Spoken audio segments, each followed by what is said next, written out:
I'm not a paranoid guy. I don't read hidden meanings into typos or assume a delayed reply is a conspiracy.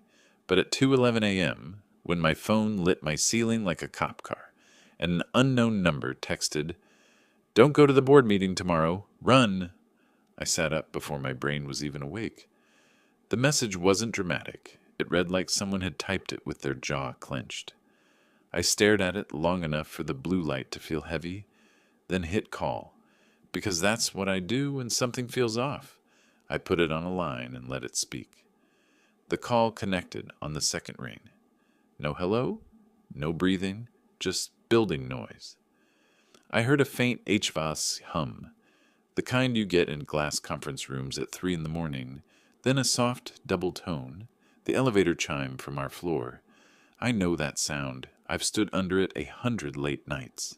Someone whispered too close to the mic, not words, just the shape of them, like they were deciding whether to be brave or smart. Then a door clicked, the sound flattened, and the call ended like a hand covering a mouth. I stared at my ceiling another minute, thumb hovering over callback, long enough to imagine the wrong outcomes. I didn't call again. My name is Mark. I'm a senior financial analyst at a firm that calls itself a platform. Because holding company sounds like you keep hostages. On paper, I run models and explain them to people who hate the word variance.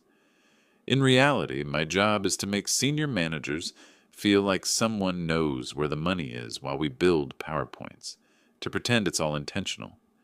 The board meets once a quarter. Tomorrow's session, today's technically, was scheduled for 9. My deck was on V13 because there's always a V13. I'd been ready by 7 the night before. That's why the text felt like stepping on loose tile in a familiar hallway. Nothing looks different, but something shifts under your weight. I didn't sleep much after that. At 6, I showered too hot and made coffee too strong and kept thinking about that elevator chime. The number had no name, just city and state. I typed it into the search bar the way you hunt for ghosts and got nothing helpful. At 7:08, I texted back, "Who is this?" 3 bubbles never appeared. I wrote, "If this is a joke, it's not landing," and erased it. I put the phone face down and watched the reflection of steam curl in my mug. I told myself a sober version of events. People don't text "run" because they care about your calendar. They text it because something got ugly where polite language won't help. But board meetings aren't the kind of place things get ugly. They get tense. They get boring. They get delayed. Ugly lives in basements and bars, not on floors with catered fruit.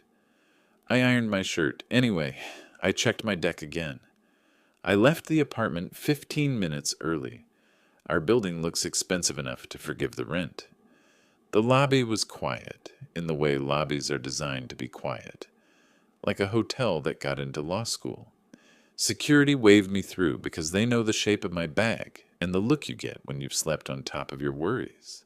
In the elevator, I pressed 24 and listened for that tone. It hit like a memory. I imagined a phone pressed into a jacket pocket at 2 a.m. Someone listening for footsteps, deciding if my number is worth losing theirs over. I stepped into our hallway and the carpet swallowed my shoes. The glass at reception showed me a man who looked like he needed a different life, but had decided to keep working on the one he had. Jen at the desk glanced up from her screen. "Early, Mark." "Couldn't sleep," I said, and we both pretended it was because of the meeting. She told me it was still finishing something with permissions. The phrase slid past me and then snagged. "For what?" I asked, like I was checking the weather. "Board drive."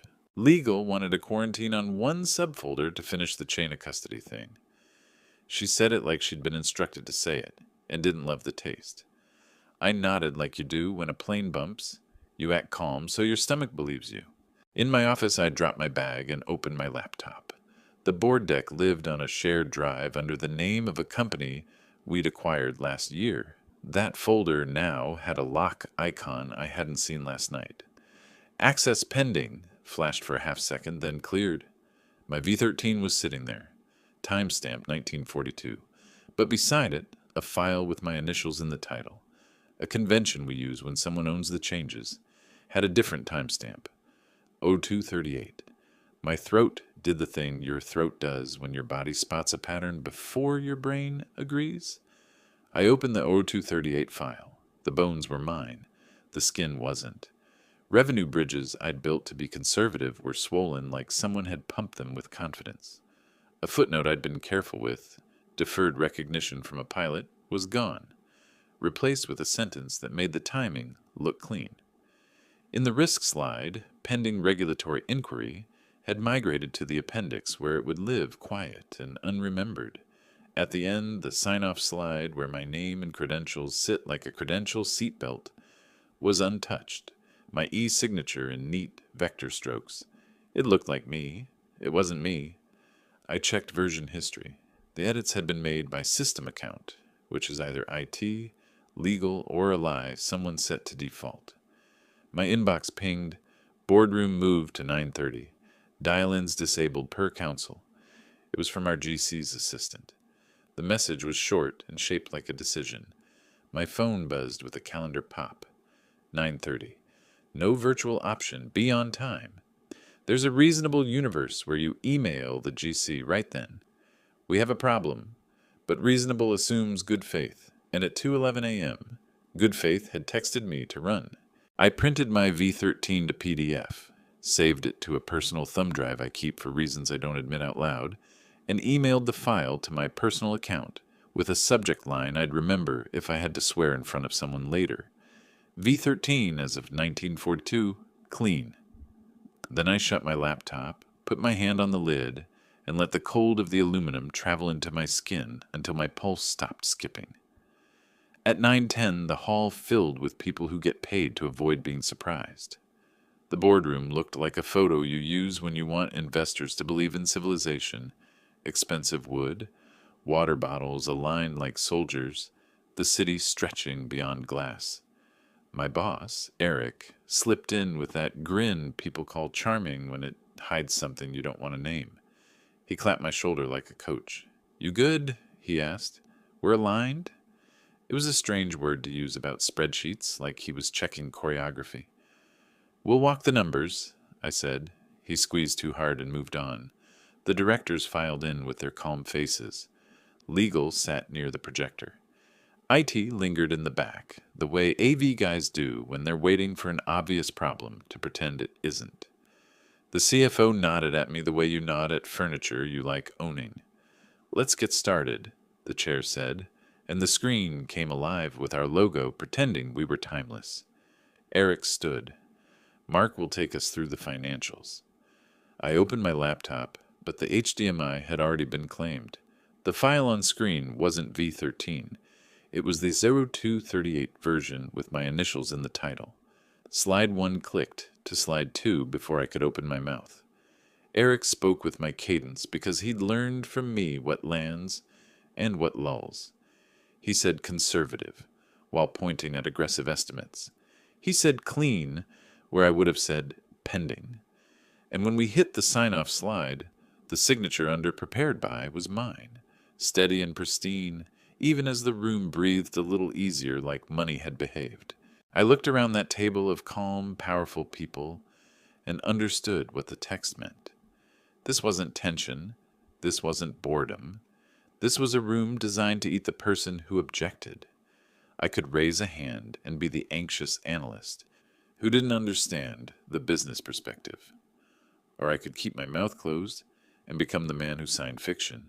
Eric clicked to the appendix. The regulatory note was a bullet, pale and forgettable. The chair glanced at legal. The GC nodded like someone dinging a tuning fork. "So you're comfortable," the chair said, not a question, and legal said, "We're comfortable." The way people say, "We'll roll the dice," when the dice aren't in their hands. I felt the sweat under my collar go cold. My phone sat in my pocket, a little rectangle of someone else's courage. Eric smiled at me. "Anything to add?" he asked, teeth white as a new contract. I lifted my eyes from the screen to him, then to the room, then to the clock. 9:47. The second hand moved with that smug steadiness clocks have when they know you can't stop them. I straightened my notes in a gesture so small it felt like a prayer. When I finally spoke, my voice came out flat and steady, the voice you use to put a number on the table that no one wants to say out loud. "Nothing to add," I said. And that was the truth for the version of me that still believed silence could protect anything. The room moved on without hesitation, chairs shifting, laptops opening, the smell of coffee and expensive panic dissolving into air conditioning. I sat there nodding at slides that no longer belonged to me, feeling the quiet part of myself mark every face that didn't blink. When it was over, Eric patted my shoulder again. "Smooth run," he said. "You handled that like a pro." I nodded once. "Appreciate it." He didn't notice I wasn't breathing. Back at my desk, I watched the meeting replay in my mind. My name, my numbers, my signature, all of it used to sell a lie. If the numbers crashed, I'd be the name on the report. The guy who'd misrepresented projections. The sacrificial professional. I opened my inbox. A message from HR flagged schedule confirmation compliance review. Monday 10 a.m. A meeting with HR and legal. Not congratulations, not well done. That's the corporate equivalent of a loaded gun resting on a table. I closed the email and looked across the office. Eric was laughing with Jenna from marketing, one hand in his pocket, the other waving like he'd already been promoted. He looked lighter, freer. That's when it clicked. This was rehearsed. The fake confidence in those slides, the missing risk note. This wasn't improvisation. It was a setup. At 2:11 a.m., someone had tried to save me. I just hadn't listened. That night, I opened the version history again, digging into metadata that most managers never see. A change made at 0238. System account. Logged in from an internal IP. 2 floors below mine. IT could trace that, but only if IT wanted to. I messaged my contact there, Sam, a quiet guy who cared more about servers than politics. "Sam, weird question. Can you check who accessed the finance share drive around 2:30 a.m.? File. QFS fee revised. Vaviv DMOH." 10 minutes later, he replied, "That's odd. Your login shows twice. Once at 7:42 p.m. Expected. Second at 2:38 a.m. But the session originated from Eric's admin credentials. Looks like your profile was cloned for document trace continuity." Cloned. Meaning someone used a higher privilege to masquerade as me. Meaning the evidence, to anyone who checked, pointed back at my credentials. I stared at the message, reread it twice, then once more for the version of me that still believed this could be explained. "Sam, can you send me a screenshot of that log?" "You didn't get it from me." He sent the image, a table of timestamps, IPs, and the admin ID. I saved it to my drive and printed it. One copy went into my briefcase, another under the lining of the bottom drawer. The next morning, Eric stopped by my office holding 2 coffees, smiling like a man who wanted to own my morning. "Hell of a meeting, right?" he said, placing 1 cup on my desk. "The board was impressed. They'll probably ask us to expand the model next quarter." I didn't look at him. "They'll ask you," I said. He tilted his head, pretending confusion. "We're a team, Mark." "Teams don't forge signatures." His face twitched. Just slightly, enough to tell me I'd aimed right. "That's a serious accusation." "It's not an accusation," I said. "It's an observation. And I've got the audit logs to back it." He exhaled slowly. "Listen, you're tired. It's been a long week. Let's not throw grenades over nothing." "Nothing?" I said, meeting his eyes. "You altered a financial disclosure to the board. Under my name." He smiled again, softer this time, like a parent trying to calm a child near traffic. "Then prove it." And that's when I realized how deep this went. He wasn't afraid, which meant he'd already paved his escape route. Probably told legal I'd been unstable. Maybe left a breadcrumb trail, pointing toward me. When he left my office, I opened the HR meeting invite again. Monday. "Compliance review." He'd already started the paperwork. I didn't leave the building. I went downstairs to the data room, past the access-only sign, and found Sam packing up cables. "Hey," I said quietly. "That screenshot you sent, Can it be deleted from the log history? He looked up. No. Once the server backup hits the archive, it's immutable. End of day today. Good, I said. Keep it that way. Sam studied me, maybe realizing this wasn't about curiosity anymore. You in trouble? I hesitated. Not yet. That night, I went home and opened a bottle of bourbon that still had dust on the cap. I replayed the entire sequence.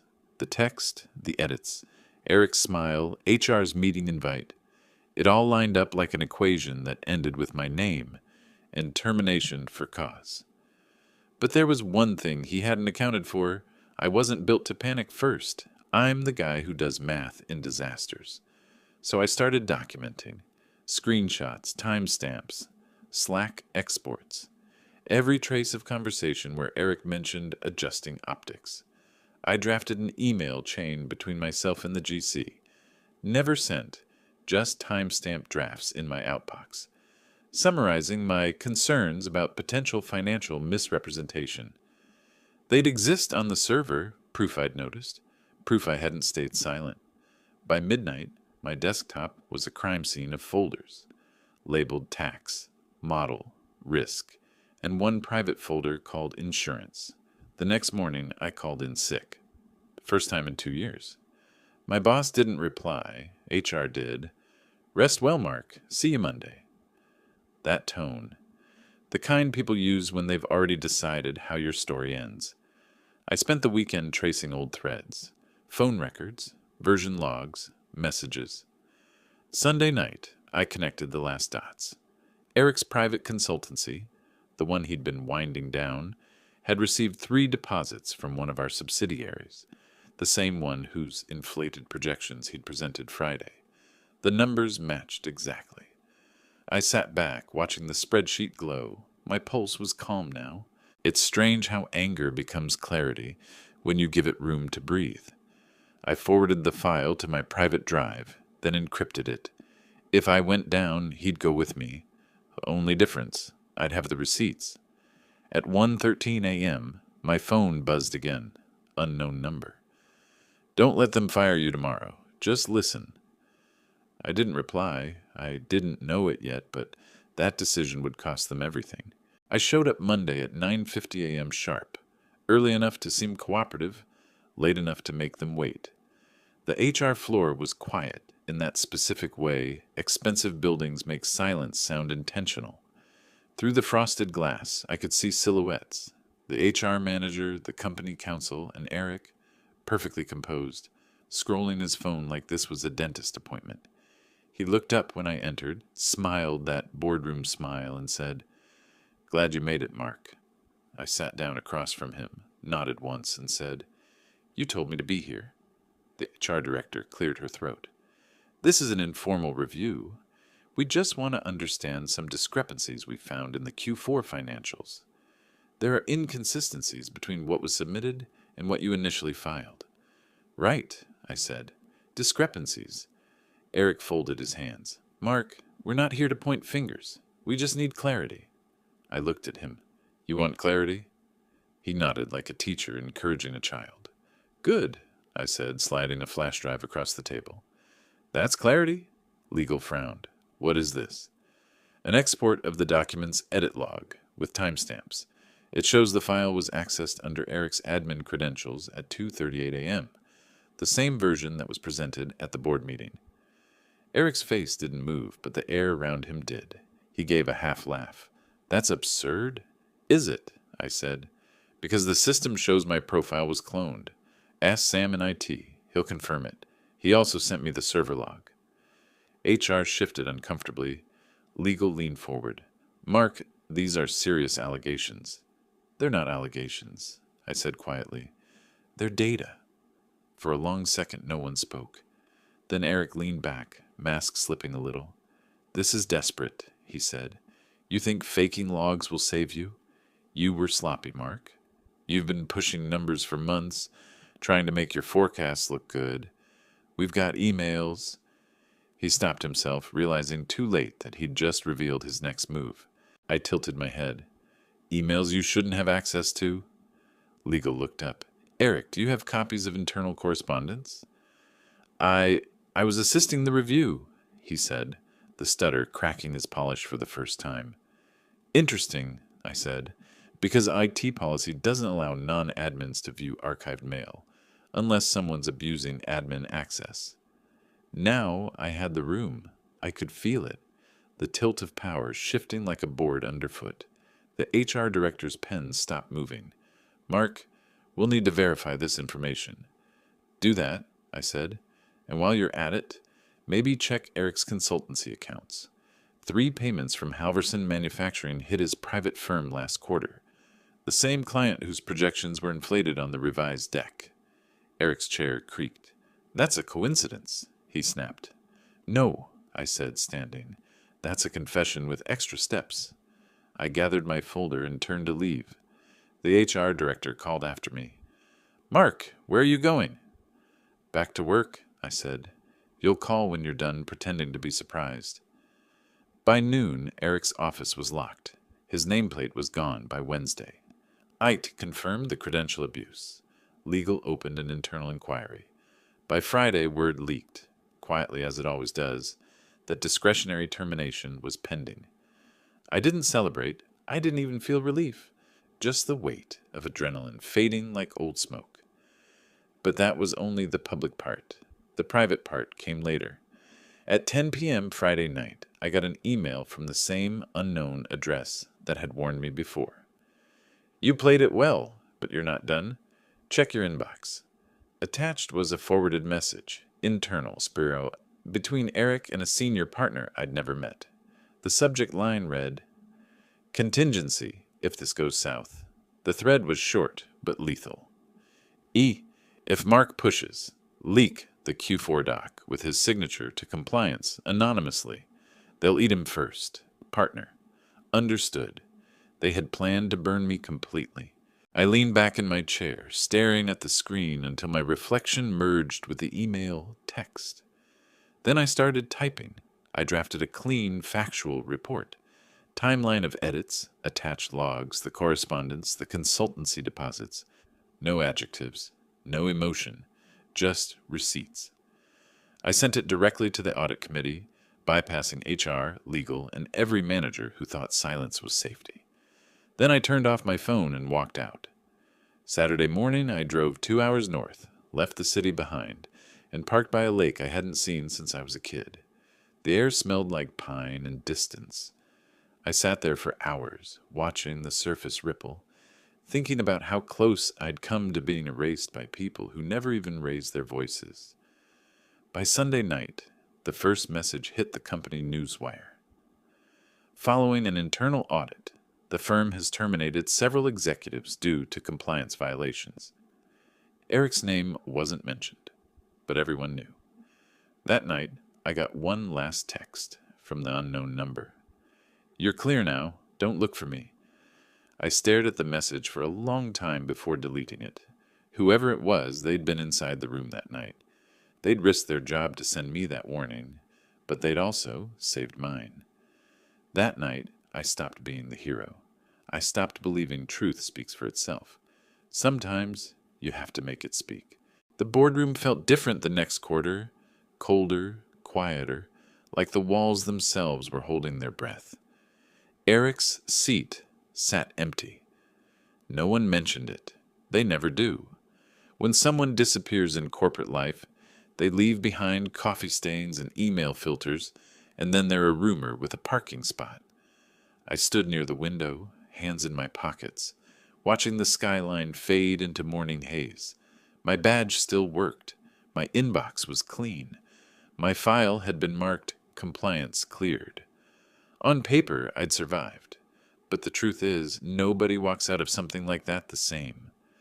The chairwoman entered, flanked by 2 new faces, crisis replacements, the kind who say transparency like it's an apology. She smiled at me, polite, professional, already briefed on the sanitized version. Mark, she said, we appreciate your cooperation during the audit. You did the right thing. I nodded. Doing the right thing is easy when it's the only thing left.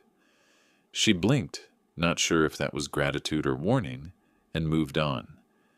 The meeting started, Slide decks, numbers, voices, all familiar, all suddenly foreign. I realized how small the room felt now that I wasn't the one trapped in its center. Halfway through, I noticed something odd. The folder icon on the shared screen read, Archive each confidential, not the usual Finance Board. Someone had renamed the structure since last quarter. Someone new was in charge of the permissions. When the CFO asked, Mark, can you pull up the variance table? My mouse froze for a second too long, because the document open on screen, my new V1, showed a change I hadn't made. A footnote was missing, a small, harmless one, a test. I looked across the table, scanning faces. None of them looked back. I let the silence stretch just long enough to feel its weight. Then I said calmly, That's not my version. The CFO frowned. It's the latest on the drive. Then the drive's wrong. Every head turned. The new IT liaison shifted in his chair. The same kind of silence that once buried me now felt like ground I could stand on. I clicked history. The name beside the last edit wasn't mine. Found it, I said. Looks like someone skipped a control step. The chairwoman nodded slowly. We'll review after the session. Translation, not again. And I smiled, faint and quiet, because this time the story was already written. After the meeting, I packed my notes into a neat stack and walked out into the hall. The elevator doors opened with that same soft chime I'd heard through the phone that night. Only now, it didn't sound like a warning. It sounded like closure. Downstairs, I stopped by security. Need to update your access badge? The guard asked. I handed it over. No, cancel it. He looked surprised. You're leaving? Yeah, I said, before the next fire drill. I stepped out into the city. The air hit sharp and clean, the way it does when you've been breathing recycled air too long. Across the street, a woman was locking her bike, phone pressed to her ear. The ringtone sounded familiar, same tone I'd heard through that first call. She turned, caught my glance, then looked away too quickly. Coincidence, maybe. Maybe not. I didn't chase it. Some ghosts deserve their distance. 3 months later, I was consulting for a smaller firm. Quieter, saner, where integrity still meant something you could say without irony. My days started with coffee, not crisis. My nights ended without checking my phone for new warnings. Once, I opened my old inbox just to clear the archived folders. Buried in the spam filter was one unread message from that same unknown address. No subject, no signature, just one line. They thought you'd forget what it feels like to be afraid. Don't. I stared at it for a long time before deleting it. They were wrong, though. Fear wasn't what stayed with me. What stayed was the sound of that first elevator chime, the moment before everything fell apart, and the quiet after justice finally lands. Because in the end, revenge isn't loud. It's the sound of the locks changing behind you, the calm of knowing you don't owe anyone an explanation. They thought I was done. I wasn't.